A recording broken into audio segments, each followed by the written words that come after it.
Afternoon Gujarat news સાથે હું છું પીનલ યાદવ વાત કરીશું સમાચારોની પહેલા નજર કરીએ મુખ્ય હેડલાઇન્સ પર। ગાંધીનગરમાં યુવાનોએ સરઘસ કાઢવું પડ્યું ભારે ક્રિકેટ મેચ બાદ બાઇકો પર ડીજે સાથે કાઢી હતી રેલી પોલીસ એકેડેમિક એક્ટ હેઠળ ગુનો નોંધાયો। આજે સરકાર ખેડૂતો વચ્ચે પાંચમા તબક્કાની વાતચીત શરૂ બેઠક બાદ આંદોલનની આગળની રણનીતિ ઘડાશે। કૃષિ કાયદાના વિરોધનો 10મો દિવસ 8 ડિસેમ્બરે ભારત બંધનું એલાન। કોંગ્રેસના સ્વર્ગીય પૂર્વ સાંસદ અહેમદ પટેલને કોંગ્રેસની શ્રદ્ધાંજલિનો કાર્યક્રમ રાખ્યો।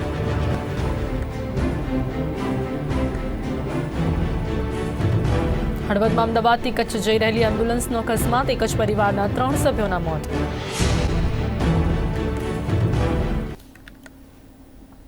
વાત કરીએ વિગતવાર સમાચારોની। કોરોના કાળ વચ્ચે કેટલાક લોકો સરકારી ગાઈડલાઈનનું ઉલ્લંઘન કરતા હોય છે, ત્યારે પોલીસે આવા લોકો સામે કડક હાથે કામ લેવાનું શરૂ કર્યું છે, જેમાં ગાંધીનગરના છાલા ગામે ક્રિકેટ મેચ બાદ ડીજે સાથે રાત્રે બાઇક રેલી યોજી હતી। પરવાનગી વિના જ ગાઈડલાઈનનો ભંગ કરીને યોજેલી રેલીનો વિડીયો વાયરલ થયો હતો, જે આધારે પોલીસે ગુનો નોંધી કેટલાક યુવકોની અટકાયત કરી આગળની કાર્યવાહી હાથ ધરી હતી।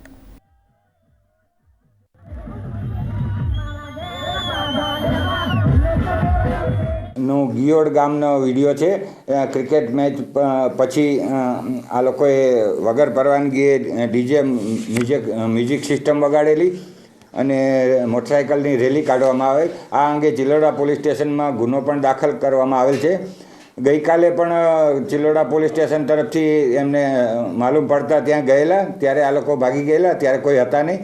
બાદમાં આ લોકોએ રાત્રિના વિજયના ઉન્માદમાં ડીજે વગાડીને રેલી કાઢેલ, એનો ગુનો દાખલ કરવામાં આવેલ છે અને આરોપીઓ પણ અટક કરવાની કાર્યવાહી ચાલુ છે। 5-7 આરોપીઓ અટક પણ કરેલા છે।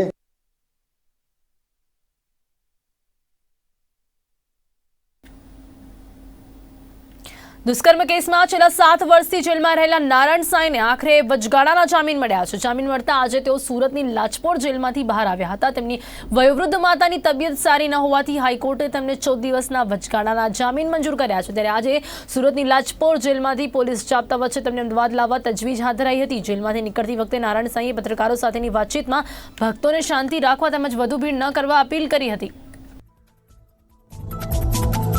7 वर्षों के बाद पहली बार गुजरात हाई कोर्ट से मेरी माता जी के उसमें मेरे को छुट्टी मिली है।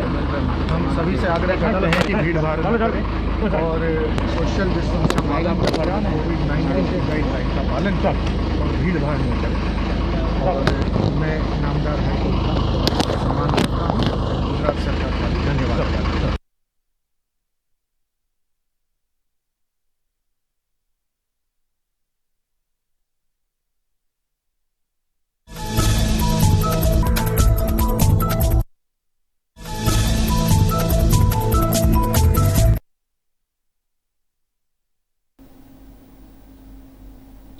સુરતના ઉધના પોલીસ મથકમાં એક મહિલા પીએસઆઈએ આપઘાત કર્યો છે। પોતાની સર્વિસ રિવોલ્વર વડે તેને આપઘાત કર્યો છે। આ મહત્વના સમાચારો અત્યારે સુરતથી સામે આવી રહ્યા છે। ઉધના પોલીસ મથકમાં ફરજ બજાવતા હતા એબી જોશી, જેમને આપઘાત કર્યો છે। સર્વિસ રિવોલ્વરમાંથી ગોળી પોતાની જાતે મારી છે અને તે આપઘાત કર્યો છે। ઉધના પટેલનગર ચોકીમાં ફરજ બજાવતા હતા અને એમણે પોતે આપઘાત કર્યો છે। મહિધરપુરા પોલીસે વધુ તપાસ હાથ ધરી છે, તો મહિલા પીએસઆઈએ આપઘાત કર્યો છે। આ ખૂબ જ દુઃખદ ઘટના અહીંયા સામે આવી રહી છે। ઉધના પોલીસ મથકમાં ફરજ બજાવતા હતા એબી જોશી, જેમને પોતાની સર્વિસ રિવોલ્વરથી પોતાની જાતને ગોળી મારીને આપઘાત કર્યો છે। વધુ વિગત આપવા માટે મારી સાથે જોડાઈ ગયા છે અમારા સંવાદદાતા સુરતથી મયુર મિસ્ત્રીજી। મયુર, જણાવશો શું છે સમગ્ર વિગત, ખાસ કરીને જે મહિલા પોલીસ છે ઉધના પોલીસ મથકના તેમને આપઘાત કર્યો છે, શું કારણ સામે આવી રહ્યું છે?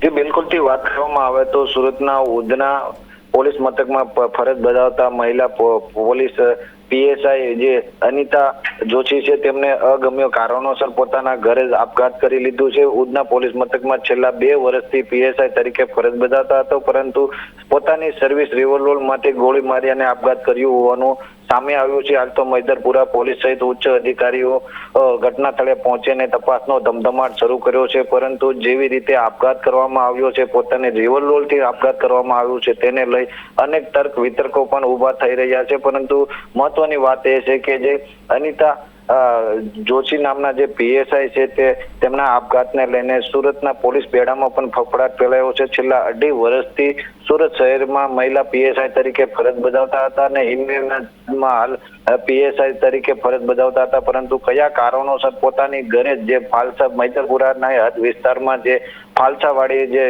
કોટર કહેવાય છે ત્યાં જ રહેતા હતા અને તેમને પોતાના જ ઘરે પોતાની સર્વિસ રિવોલ્વર તેમને ગોળી મારી અને આપઘાત કરવામાં આવ્યો છે. પરંતુ હાલ તો આ સમગ્ર મામલે ઉચ્ચ અધિકારીઓ ઘટના સ્થળે પહોંચી અને તપાસનો ધમધમાટ શરૂ કર્યો છે. જી, તેની સાથે જ ખાસ કરીને કોઈ જાણકારી મળી રહી છે કે જ્યારે તમને આપઘાત કર્યો છે ત્યારે ત્યાં કોણ કોણ ઉપસ્થિત હતા ને એ સમયની જે પરિસ્થિતિ હતી તે શું હતી, અને એની સાથે જ અત્યારે જે બીજા અન્ય લોકો છે જે ફરજ બજાવી રહ્યા હશે ત્યાં એ લોકોનું શું કહેવું છે? જે ચોક્કસથી વાત કરવામાં આવે તો મહિલા પીએસઆઈને એક બાળક પણ છે, પરંતુ કયા કારણોસર આ મહિલા પીએસઆઈએ આપઘાત કર્યો છે તે દિશામાં હાલ પોલીસ સહિત ઉચ્ચ અધિકારીઓ ઘટના સ્થળે પહોંચી અને ઊંડાણપૂર્વક તપાસનો ધમધમાટ શરૂ કર્યો છે. તેમજ સ્થાનિક લોકો જે આજુબાજુમાં રહેતા જે ફ્લેટ ધારકો છે તેમની પણ નિવેદનો લઈ અને તપાસ શરૂ કરી છે. જી, અને ખાસ કરીને જે મહિલા પોલીસ છે જેમણે આપઘાત કર્યો છે તેમના પરિવારજનો પાસેથી કોઈ વિગત મળી રહી છે કે કેમ? જે ચોક્કસથી વાત કરવામાં આવે તો પરિવારજનોનું કહેવું છે કે મહિલા પીએસઆઈ અગમ્ય કારણોસર આપઘાત કર્યું હોવાની હાલ માહિતી આપી રહ્યા છે. પરંતુ આ દિશામાં સુરત પોલીસ પણ તપાસમાં જોતરાય છે અને ઉચ્ચ અધિકારીઓ પણ ઘટના સ્થળે પહોંચી ગયા છે. પીઆઈ સહિત એસીબી તેમજ ડીસીબી નો કાફલો પણ ઘટના સ્થળે પહોંચી ગયો છે. પરંતુ જેવી રીતે સુરત પોલીસ મથકમાં ફરજ બજાવતા પીએસઆઈએ આપઘાત કર્યો છે, જેને લઈ સુરત પોલીસ બેડામાં પણ ફફડાટ જોવા મળ્યો છે. જી મયુર, સમગ્ર વિગત આપવા બદલ આપનો ખૂબ ખૂબ ધન્યવાદ. મયુર મિસ્ત્રી અમારા સંવાદદાતા સુરતથી અમારી સાથે જોડાઈ ગયા હતા. મહત્વના જે સમાચારો સુરતથી સામે આવી રહ્યા છે, હાલ જે કારણ છે તે સામે નથી આવ્યો, પરંતુ અહીંયા જે મહિલા પોલીસ અધિકારી છે તેમણે પોતાની સર્વિસ રિવોલ્વરથી પોતાની જાતને ગોળી મારીને આપઘાત કર્યો છે. તો આગળની કાર્યવાહી પોલીસ હાથ ધરી રહી છે અને તેની સાથે જે પ્રકારે જાણકારી મળી રહી છે કે તેમણે પોતાની સર્વિસ રિવોલ્વરથી જ ગોળી મારી છે અને ત્યારે શું કારણ છે તે દિશામાં પોલીસ આગળ તપાસ હાથ ધરી રહી છે.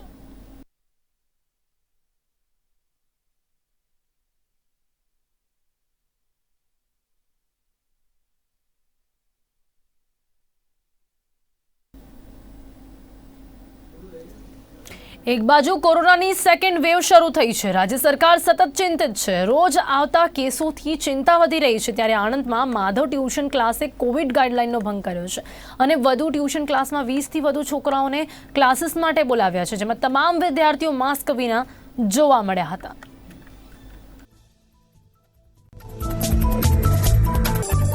કેટલા છોકરાઓ આવે?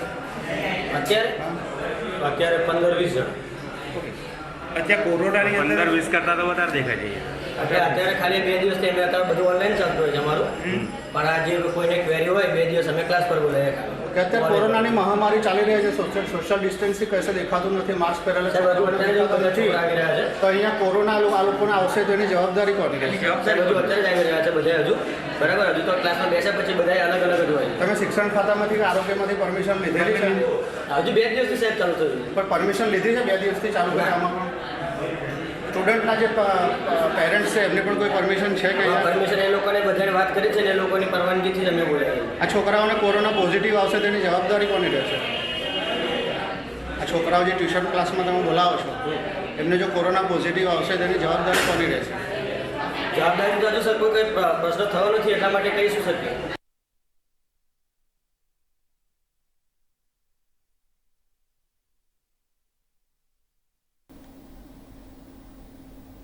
કૃષિ બિલને લઈને જે વિરોધ પ્રદર્શન ચાલી રહ્યું છે તે પ્રદર્શન કરી રહેલા ખેડૂતોનો આજે 10મો દિવસ છે. ત્યારે આજે ખેડૂત સંગઠનો અને સરકાર વચ્ચે ફરી એકવાર બેઠક યોજાઈ રહી છે અને જો કે આજની જે બેઠક છે તે બાદ કોઈ નિર્ણય લેવામાં આવે તેવી શક્યતા જોવા મળી રહી છે. આજની જે બેઠક છે તે નિર્ણાયક સાબિત થઈ શકે છે. કૃષિ મંત્રી નરેન્દ્રસિંહ તોમર અને રેલવે મંત્રી પિયુષ ગોયલની આગેવાનીમાં આ બેઠક થઈ રહી છે.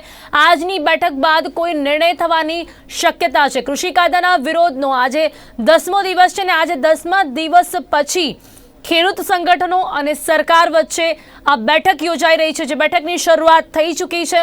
સરકાર અને ખેડૂત વચ્ચે 5મી વખત આ વાતચીત થઈ રહી છે. કૃષિ મંત્રી નરેન્દ્રસિંહ તોમર અને રેલવે મંત્રી પિયુષ ગોયલની આગેવાનીમાં આ બેઠક થઈ રહી છે. 10મો દિવસ છે. 10મા દિવસની આ મહત્વની અને અંતિમ બેઠક હોઈ શકે છે. અંતિમ આ બેઠક નિર્ણાયક બેઠક હોઈ શકે છે. અહીંયા આ બેઠક પછી કોઈ મહત્વનો નિર્ણય સામે આવી શકે છે. આ નિર્ણાયક સાબિત થઈ શકે છે આ બેઠક, કે જો કે ખેડૂતો બિલકુલ મક્કમ છે. 10 દિવસથી આંદોલન કરી રહ્યા છે, વિરોધ કરી રહ્યા છે. જે 3 ખરડા પસાર કરવામાં આવ્યા છે, જેનો વિરોધ છે, તેને લઈને સતત 10 દિવસ આ વિરોધ જોવા મળ્યો છે. ત્યારે જઈને 10મા દિવસે આજે બેઠક ફરી એક વખત થઈ રહી છે. ત્યારે આ બેઠકને લઈને ઘણી આશાઓ સેવાઈ રહી છે. આ અંતિમ બેઠક હોઈ શકે છે, નિર્ણાયક બેઠક હોઈ શકે છે. આ બેઠકમાં સરકાર અને ખેડૂતો વચ્ચે 5મી વખત વાતચીત પછી કોઈ નિર્ણય આવી શકે છે, નિર્ણાયક સાબિત થઈ શકે છે. ખાસ કરીને ખેડૂતો અહીંયા મક્કમ જોવા મળી રહ્યા છે. તેની સાથે જ જે પ્રકારે ખેડૂતોની તરફથી જે માંગણી છે કે અહીંયા MSPને લઈને કોઈ ચોક્કસપણે કોઈ લેખિતમાં અહીંયા ગેરંટી આપવામાં આવે અને સાથે જ ટેકાના ભાવને લઈને પણ મહત્વની સ્પષ્ટતા કરવામાં આવે છે. MSPને લઈને અત્યાર સુધી ખરડામાં કોઈ પણ પ્રકારની સ્પષ્ટતા નથી કરવામાં આવી. તે પ્રકારની માંગણી અત્યારે ખેડૂતો તરફથી છે. તેને લઈને ક્યાંક લેખિતમાં કોઈ સ્પષ્ટતા કરવામાં આવે સરકાર તરફથી. વાતને લઈને ખેડૂતો બિલકુલ મક્કમ જોવા મળી રહ્યા છે. ત્યારે કહી શકાય છે કે આજની આ બેઠક નિર્ણાયક સાબિત થઈ શકે છે. આ અંતિમ બેઠક હોઈ શકે છે અને આ બેઠક પછી કોઈ મહત્વનો નિર્ણય સામે આવી શકે છે.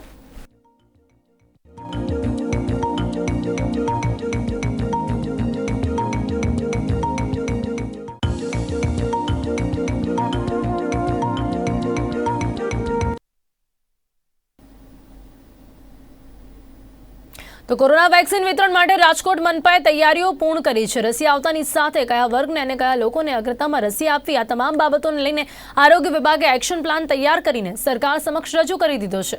તો આવો જોઈએ રાજકોટમાં કોરોનાની રસી આવતા સૌપ્રથમ કોને કઈ રીતે મળશે વેક્સિન. કોરોના મહામારી પરાકાષ્ઠાએ પહોંચી છે ત્યારે જ અમદાવાદ ખાતે કેડિલા ફાર્મા દ્વારા રસીનું પરીક્ષણ કરવાની શરૂઆત કરવામાં આવી છે. પરિણામે વડાપ્રધાન નરેન્દ્ર મોદીએ કંપનીના અધિકારીઓ સાથે મુલાકાત કરી વેક્સિન અંગેની તમામ માહિતી એકત્ર કર્યા બાદ ટૂંક સમયમાં જ નાગરિકોને રસી વિતરણ થશે તેમ જણાવતા રાજ્ય સરકાર દ્વારા મહાનગરપાલિકા તેમજ નગરપાલિકા અને ગ્રામ પંચાયતોમાં વેક્સિન વિતરણ અંગેની વ્યવસ્થા ગોઠવવાની તૈયારી આરંભી છે. જે અંતર્ગત રાજકોટ મહાનગરપાલિકાએ પણ વેક્સિન વિતરણ માટેની ટીમો બનાવવાની તેમજ વિતરણ વ્યવસ્થા ગોઠવવાની શરૂઆત કરી છે. કોરોનાની વેક્સિન બાબતે વાત કરીએ તો રાજ્ય સરકાર તરફથી જે અમને આદેશ મળેલા છે તેમાં રાજ્ય સરકારે એવું જણાવ્યું છે કે સૌપ્રથમ હેલ્થ કેર વર્કર એટલે કે ડૉક્ટર્સ અને ડૉક્ટર્સની સાથે કામ કરતા પેરામેડિકલ સ્ટાફ એની એક યાદી બનાવવાનું અમને કહેવામાં આવ્યું છે. જેને લઈને અમે લોકોએ સરકારી અને પ્રાઇવેટમાં કામ કરતા હેલ્થકેર વર્કરની એક યાદી બનાવી છે. સરકારીમાં 4655 લોકોની અમે યાદી તૈયાર કરી છે અને પ્રાઇવેટમાં 8514 હેલ્થકેર વર્કરની યાદી તૈયાર કરવામાં આવી છે. અને જ્યારે પણ વેક્સિન સરકાર તરફથી અમને મળશે ત્યારે પ્રાયોરિટીના ધોરણે સરકારશ્રીના આદેશ અનુસાર હેલ્થકેર વર્કરને પ્રાયોરિટી આપી અને આ વેક્સિન આપવામાં આવશે. રાજકોટ મહાનગરપાલિકા દ્વારા ઝોન તેમજ વોર્ડ વાઇઝ મહાનગરપાલિકાના કર્મચારીઓ તેમજ આરોગ્ય વિભાગના તમામ ડોક્ટર અને હેલ્થ વર્કરોની યાદી પણ તૈયાર કરવાનું કામ શરૂ કરવામાં આવ્યું છે. વોર્ડ વાઇઝ વોર્ડ પ્રભારીઓને જવાબદારી સોંપવામાં આવશે તેમજ ડોર ટુ ડોર જરૂરિયાત મુજબ વેક્સિન વિતરણ પણ થઈ શકે તે માટેની વ્યવસ્થા પણ ઊભી કરવામાં આવશે. સૌપ્રથમ આરોગ્યની કામગીરી સાથે જોડાયેલ સરકારી અને ખાનગી હોસ્પિટલના સ્ટાફને અને કોરોનાની કામગીરી સાથે જોડાયેલ તમામ સ્ટાફને રસી આપવામાં આવશે. ત્યારબાદ શહેરમાં મોટી ઉંમરના વ્યક્તિઓને રસી આપવામાં આવશે, જેના માટે મોટી ઉંમરના વ્યક્તિઓની યાદી તૈયાર કરવામાં આવી છે. સરકાર તરફથી એ પણ સૂચના આપવામાં આવી છે કે 50 વર્ષથી મોટી ઉંમરના લોકો હોય એમની યાદી પણ બનાવવી અને એની યાદી પણ અમે બનાવી રહ્યા છીએ. અત્યારે અમારી પાસે જે લોજિસ્ટિક છે એ લોજિસ્ટિકની પણ અમે ઓડિટ કરી રહ્યા છીએ કે અમારી પાસે કેટલા સાધનો છે, કેટલા વેક્સિન્સ છે, વેક્સિન રાખવાના સાધનો છે, એની પણ અમે એક ઓડિટ કરી રહ્યા છીએ. સરકાર તરફથી જે અમને આદેશ આપવામાં આવશે અથવા ગાઈડલાઈન આપવામાં આવશે એ સરકાર તરફથી આપવામાં આવતી ગાઈડલાઈન પ્રમાણે અમે કામગીરી કરશું. અત્યારે તો સરકાર તરફથી એવી ગાઈડલાઈન આપવામાં આવેલી છે કે આ યાદી તૈયાર કરો અને યાદી તૈયાર કર્યા પછી ફર્ધર સરકાર તરફથી જે ગાઈડલાઈન મળશે, સૂચનાઓ મળશે એ પ્રમાણે કામગીરી કરવામાં આવશે.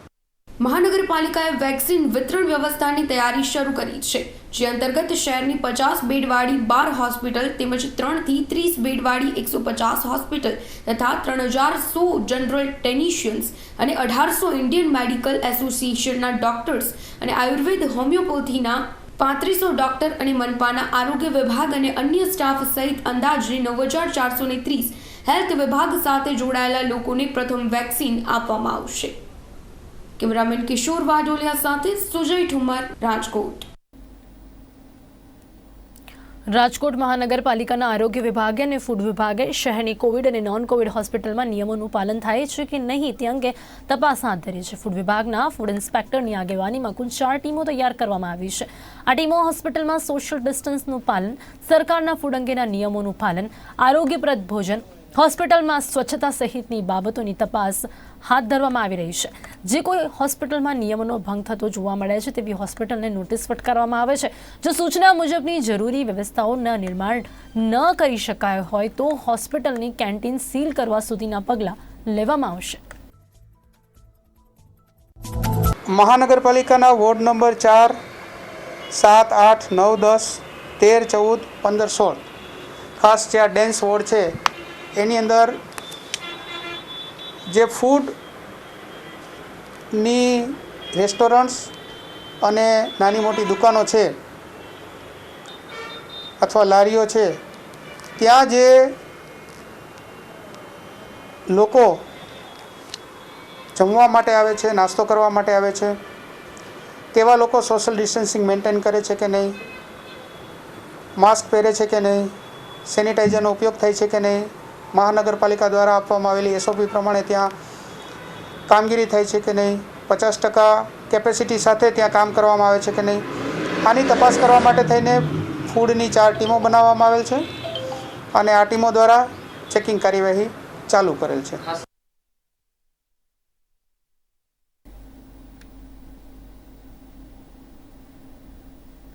કેવડિયા સ્ટેચ્યુ ઓફ યુનિટીના કરોડો રૂપિયાની ઉચાપતની ફરિયાદ કેવડિયા પોલીસ મથકે નોંધાઈ હતી. જોકે ફરિયાદ નોંધવાના 24 કલાકમાં જ તફાવતના રૂપિયા SOUના અકાઉન્ટમાં આવી ગયા હતા. પરંતુ આ ઉચાપત કોણે કરી છે અને તેમાં કેટલા લોકો સંડોવાયેલા છે તેની તપાસ કેવડિયા પોલીસ કરી રહી છે. તો પોલીસે 2 શખ્સોની ધરપકડ કરીને વધુ તપાસ હાથ ધરી છે.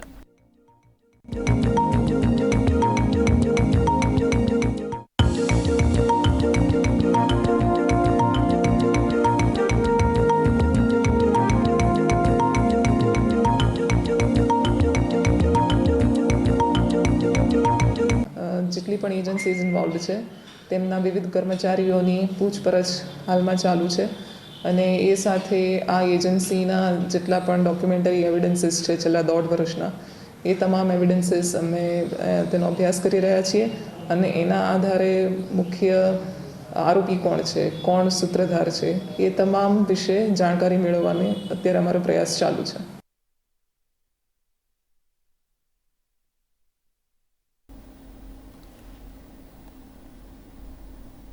મહેસાણા જિલ્લાની સૌથી મોટી દૂધસાગર ડેરી એક સમયે એશિયાની નંબર 1 ડેરી ગણવામાં આવતી હતી. પરંતુ દૂધસાગર ડેરીમાં છેલ્લા ઘણા સમયથી ખાડે ગયેલા વહીવટ અને ભ્રષ્ટાચારના ભરડાએ ડેરીને દેવામાં ડૂબાડી દીધી હોવાનો અહેવાલ ખુદ ડેરીના વાર્ષિક અહેવાલમાં જોવા મળ્યો છે.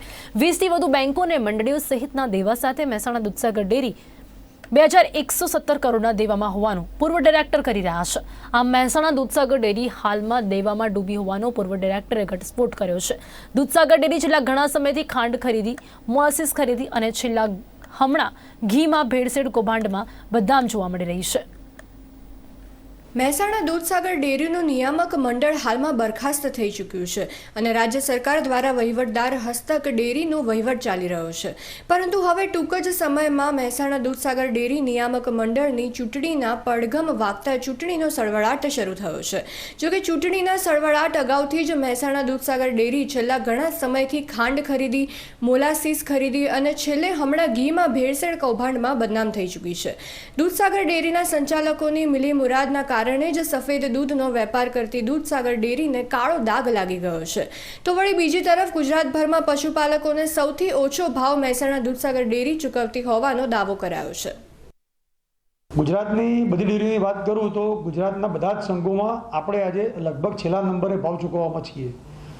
એટલે મારું એવું માનવું છે કે દર વર્ષે લગભગ સૌથી મોટો વ્યાજનો ખર્ચો 150-200 કરોડ રૂપિયા વ્યાજનો ખર્ચો પડે છે. પગાર ખર્ચો આ વખતના અહેવાલ પ્રમાણે 143 કરોડ રૂપિયા છે, જે ઘણો વધારે કહેવાય. એટલે રાજ્યના અન્ય સંઘોમાં જે દૂધ છે એના પ્રમાણમાં જોઈએ તો ખૂબ આ વધારે ખર્ચો કહેવાય. એટલે મોટા મોટા પગારદારો છે કે જેના કારણે ખોટા ખર્ચા પડે છે. બીજું ભ્રષ્ટાચાર પણ ચાલે છે, કટકી ચાલે છે, વગર ટેન્ડરે ખરીદી પણ થાય છે. આ બધા ઉપર જો કંટ્રોલ કરીએ ધીમે ધીમે આપણે તો આપણે એક બાજુ વ્યાજ ઓછું થાય, એક બાજુ પગાર ખર્ચ ઓછો થાય, એક બાજુ ખરીદી પણ કરકસર રીતે થાય તો ધીરે ધીરે આમાંથી આપણે બહાર આવી શકીએ એવું છે. દૂધસાગર ડેરીમાં સત્તાધીશ એવા નિયામક મંડળના સંચાલકોએ ફક્ત કૌભાંડો આચરવા જ મોટા પગારદારો રાખ્યા છે, જેમનો પગાર લાખોમાં ચૂકવવામાં આવી રહ્યો છે. તો વળી સત્તાધીશોની સેવામાં ખડે પગે રહે એવા બિનજરૂરી કર્મચારીઓની ભરતીનો વેતન રૂપી ભાર પણ ડેરી ભોગવી રહી છે. આ જ કારણોસર મહેસાણા દૂધસાગર ડેરીએ બેંકોની લોનોનો સિલસિલો યથાવત રાખતા આખરે મહેસાણા દૂધસાગર ડેરી દેવામાં ડૂબી ગઈ હોવાનો ખુદ પૂર્વ ડિરેક્ટરનો દાવો છે. મહેસાણા ડેરીનું જે આ વખતનો 31 માર્ચનું જે વર્ષ પૂરું થયું એનો વાર્ષિક અહેવાલ છે, એ વાર્ષિક અહેવાલ પ્રમાણે બેંકોના દેવા, મંડળીની ડિપોઝિટો, અનસિક્યોર્ડ લોનો, સિક્યોર્ડ લોનો, પ્લાન્ટ સામેની લોનો, ટર્મ લોનો, આ બધું જોઈએ છે તો લગભગ 2100 કરોડ જેટલું દેવું હાલ આપણા અહેવાલમાં દેખાય છે. દેવું મુખ્યત્વે તો એવું છે કે આની અંદર બિનજરૂરી રોકાણો, જરૂર વગરના ખર્ચાઓ, એના કારણે આ દેવું વધ્યું છે. આપણી દ્રષ્ટિએ આ જે દેવું છે એ કારણ કે દેવાના સામે આપણે દર વર્ષે 200 કરોડ જેટલું વ્યાજ ભરવું પડશે, એના કારણે આપણે પશુપાલકોનો ભાવ ચૂકવી શકતા નથી. એટલે આપણે કોઈપણ રીતે દેવું ઘટાડવું પડે ને ઘટાડવા માટે આપણે દિન પ્રતિદિન આમાં કરકસરવાળો વહીવટ કરીએ તો દર વર્ષે લોન ભરાતી જાય તો ધીમે ધીમે આ સંઘ દેવામાંથી બહાર આવી જાય. દૂધસાગર ડેરી દેવામાં ડૂબી ગઈ હોવાનો પૂર્વ ડિરેક્ટર અશોક ચૌધરીનો દાવો સાચો હોવાનો ખુદ દૂધસાગર ડેરીના વાર્ષિક અહેવાલ ચાડી ખાઈ રહ્યા છે.